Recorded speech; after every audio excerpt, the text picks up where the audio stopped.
took another path and went to music. And when I started just following my dream, I just said, to heck with it. I'm not going the path where, a lot of my cousins, and I have nearly 80 cousins, if you believe it, and all of these different paths that they took, essentially some took musician's path, but most of them took the regular path of getting a job. I couldn't do that myself. But I'll tell you, when I first started out, I could not be more grateful and be more humbly and lovingly thankful to my father and mother back when I had gone out and did all the adventures I needed to do, that I came back to the house that we had, and they allowed me to stay in the basement and to start my work in doing the things that I was doing. And that's where I actually, like you said, the monk, I grew the beard. The hair that you see me have now was down to my back. People would cross the street when they saw me coming. It was like, I was into another place. I was walking with the staff and looking like the hoods. And I just experimented with myself. And it was so interesting because I didn't have any money at this time as well. But when you do who you are in your heart of hearts, and the universe knows, and you open yourself up to the universe and you make that vision, you cast that vision forward. I'm telling you, the alchemy of envisioning who and what you are and being it, not saying that I want to be that, but saying that I am that. A lot of people make the mistake and do not understand how mind power and mind alchemy works. Mind alchemy works outside of time. If you trap mind alchemy in time, then you go through a process that keeps you almost feeling frustrated that you're not arriving at that vision. Knowing the vision and then living the vision and being in the isness of being, not in the was, not in the will be, but in the isness of being. It is when you speak of the thing that you wish to see happen as it is happening now and you are in it now, then you do not project yourself into a future. Now know this, that if I am in point zero and I say I want to be over there, then if you say I want to be that, then know that if you are not knowing that you are already that the point where you are and the point where you think you need to be creates distance, and distance creates time. So I'm giving you the secret to alchemy. The alchemy is that if I say I want to be something, it means that you have set your own time traps for yourself. If you do not claim that you are that now and act it, be it, obsess it, and know it, then the universe will not give you what it is that you think you want later on, because the universe is responding.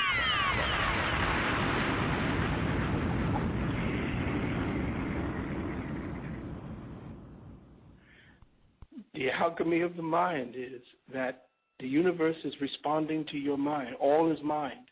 All my students know that the first thing they study when they come here is that all is mind, and that any time you use your mind to do things in the third density, that you are actually projecting from fourth and fifth density, and that third density is where you get trapped in time. So your thinking process has to change. You look at time as yesterday, today, and tomorrow. That's why you have caused the universe to act that way for you. But if you do not live in the moment that you wish to be, if that moment is not now, then it will never be. Or it takes so much time, it frustrates you, and you feel that I want to be that, I'm going to be that, I wish I could be that. No, you have to be it, or the universe does not respond. Oh. Man, that was profound right there. Yeah, it's only absolutely, science. Family.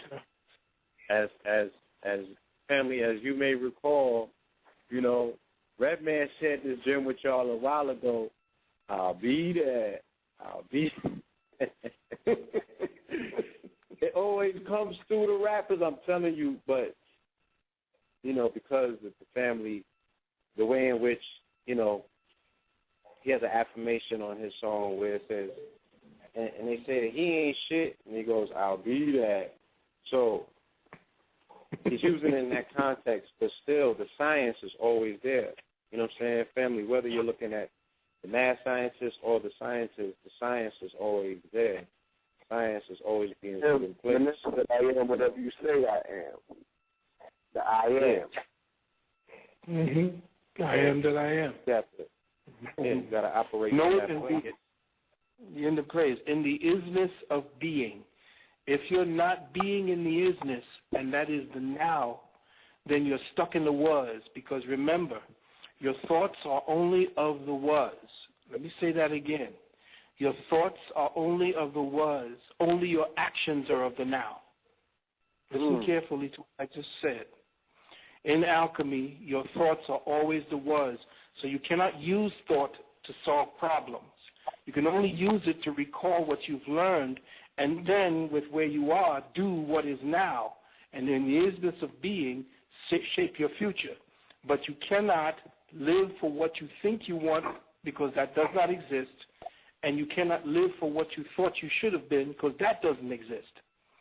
So know that in the science of alchemy of the mind, know that you have to be in the isness of being. And then doing the now is the isness of being. And do what you say you wish to be in the future. Do it now. Practice it. Do whatever is necessary. Own it. Get the skills of whatever it is that you wish to be. Do that now, because that's what you are. I am that, not I will be that. Because as soon as you say I will be that, you've created time.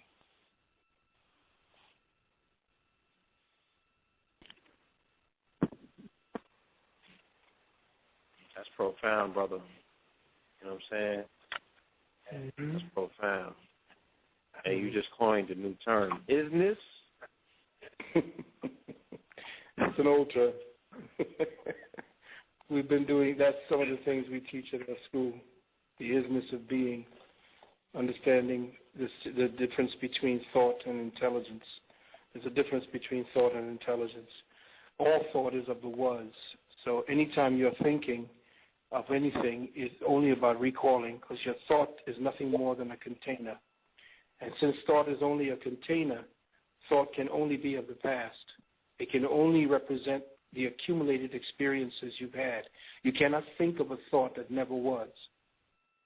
You can only filter in through the conscious medium of the social consciousness or from the Akashic records thoughts that have gone before. But all thoughts are essentially atoms, and as atoms, they already exist, and therefore they're in the past. So therefore, all thoughts are in the past. Thinking is now. Say, for instance, I can help you to stop thinking. The way you stop thinking is by learning. Once you go into learning, learning stops thinking. My master said that. That was Krishnamurti. He said, if you are learning, you are no longer thinking. Thought stops. So to be staying in a constant state of learning, investigating, not trusting what thought is giving to you. Because remember, if thought made you feel good about an embarrassing moment, or the thought made you feel good about protecting yourself against being injured emotionally, then that thought will be your friend, and it will defend you, and it will call you to act from egotistical ways. Thoughts don't die very well. They don't really like to die out. So the worst thoughts you have, the ones that have been keeping you back but have been keeping you comfortable about the way you are, those are the hardest to die, especially when somebody hits home with a truth about you. You defend yourself so badly against that truth because it hurt. That thought said, no, don't, you can't know that. So the thought begins to start defending you, and you start telling them, no, that ain't the way it is, and you start attacking. And that's that thought. That thought wants to live. A thought is a living thing. It breathes like you. In fact, it's one of your children, and it constantly calls to you from the inside of your mind, telling you, pay attention to me. Pay attention to me. It screams like a whole house full of yelling, screaming children. And there are a lot of people who got all them thoughts inside of their head. Give me attention. Well, when you clean those, when you have a mass eviction of all those thoughts that have been weighing you down, and when you go into the silence, that's where you find the